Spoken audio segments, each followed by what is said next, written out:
पुरानी सिविलाइजेशंस मिल चुकी हैं। पर क्या आप जानते हैं कि भारत के एक मशहूर मुगल शहर फतेहपुर सीकरी के नीचे एक छुपा हुआ जैन नगर भी हो सकता है? एक ऐसा शहर जो गुप्ता, राजपूत और दिल्ली सल्तनत ईरा में एक समृद्ध जैन धार्मिक और व्यापारिक केंद्र हुआ करता था। पर फिर वो शहर कहाँ गया? उसका क्या हुआ? और सबसे बड़ी बात, क्या हम इसे वापस ढूंढ सकते हैं? चलिए आज हम हिस्ट्री के इस भूले बिसरे पहेली का राज खोलने वाले हैं। क्या है यह लुप्त जैन शहर की रहस्य? अगर हम राजस्थान के भरतपुर और आगरा के बीच मैप पर देखें तो एक जगह दिखती है, फतेहपुर सीकरी। आज यह मुगल सम्राट अकबर का बसाया हुआ एक मशहूर शहर है। लेकिन इस जगह का एक और राज है जो मुगल ईरा से भी पहले का है। 1999 से 2000 के बीच archaeological survey of India ASI ने यहाँ चबेली टीला नाम की जगह पर एक एक्सकवेशन किया और जो मिला उसने पूरी इतिहास की धारणा बदल दी। यहाँ से 100 से भी ज्यादा जैन मूर्तियां, 8वीं से 12वीं शताब्दी के मंदिरों के अवशेष और ब्राह्मी और नागरी स्क्रिप्ट में लिखी हुई प्राचीन शिलालेख मिले।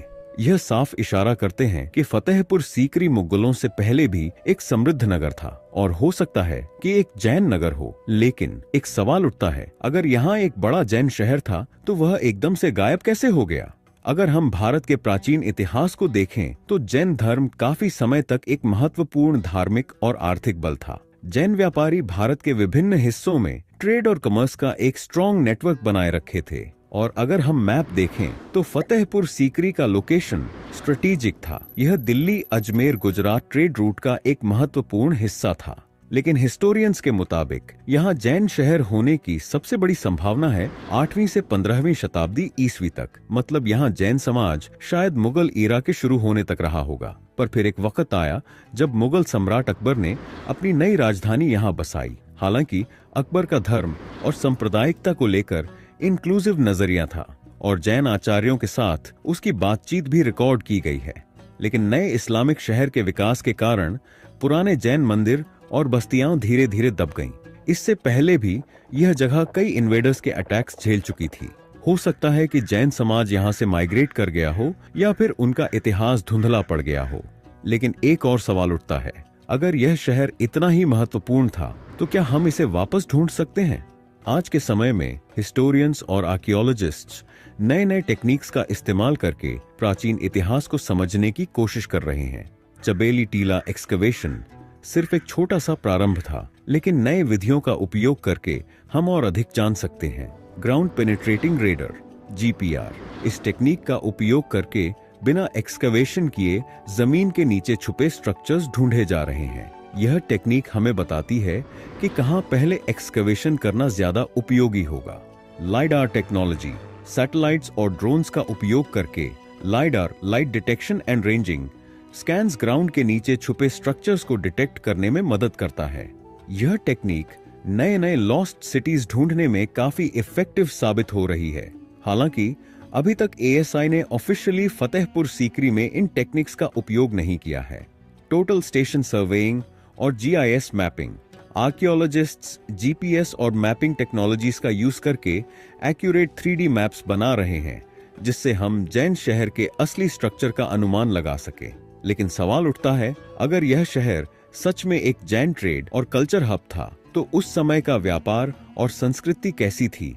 अगर हम भारत के विभिन्न जैन केंद्रों जैसे कि श्रवणबेलगोला कर्नाटक, पालिताना गुजरात और रणकपुर राजस्थान को देखें तो हमें एक कॉमन पैटर्न दिखता है।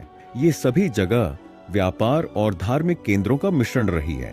फतेहपुर सीकरी में मिले जैन अवशेष भी इस बात की तरफ इशारा करते हैं कि यहाँ एक समृद्ध जैन ट्रेडिंग कम्युनिटी थी। जैन व्यापारी इस शहर से अनेक राज्यों तक स्पाइसेस, टेक्सटाइल्स और जेम्स का व्यापार करते होंगे। एक और इंटरेस्टिंग चीज है आर्किटेक्चर। जैन मंदिरों की विशेषता होती है उनके इंट्रिकेट कार्विंग्स और शुद्ध शिल्प कला। अगर एक्सकवेशन और आगे बढ़ता है तो हो सकता है कि हमें जैन शिल्प और टेम्पल आर्किटेक्चर का और बड़ा उदाहरण मिले। अब एक और इम्पोर्टेंट सवाल आता है, क्या हम इस शहर को फ्यूचर में वापस जमीन पर ला सकेंगे? आज के समय में जैन कम्युनिटी और हिस्टोरियंस इस बात को लेकर काफी सक्रिय हैं कि ASI यहाँ फिर से एक्सकवेशन करे। आगरा के जैन समाज ने एक जैन म्यूजियम बनाने का भी सुझाव दिया है, जिससे इस नगर की विरासत को संरक्षित किया जा सके। भानु प्रताप सिंह जैसे रिसर्चर्स लगातार इस मुद्दे पर अवेयरनेस बढ़ा रहे हैं।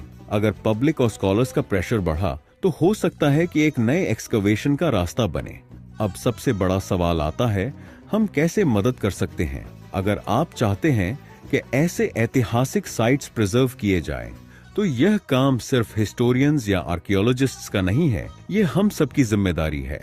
आप इन तरीकों से मदद कर सकते हैं। अवेयरनेस बढ़ाएं, सोशल मीडिया और डिस्कशंस के माध्यम से इस प्राचीन जैन शहर के बारे में अवेयरनेस बढ़ाएं। पिटीशन साइन करें। कई बार ऑनलाइन पिटीशंस या मूवमेंट्स गवर्नमेंट तक अपनी बात पहुंचाने में मदद करते हैं। हिस्ट्री और कल्चर का अध्ययन करें। अगर हम अपने इतिहास को समझने में रुचि रखेंगे तो हमारी हेरिटेज बची रहेगी। अगर आपको लगता है कि भारत में और भी छुपे हुए ऐतिहासिक शहर हो सकते हैं तो हमें कमेंट्स में जरूर बताएं।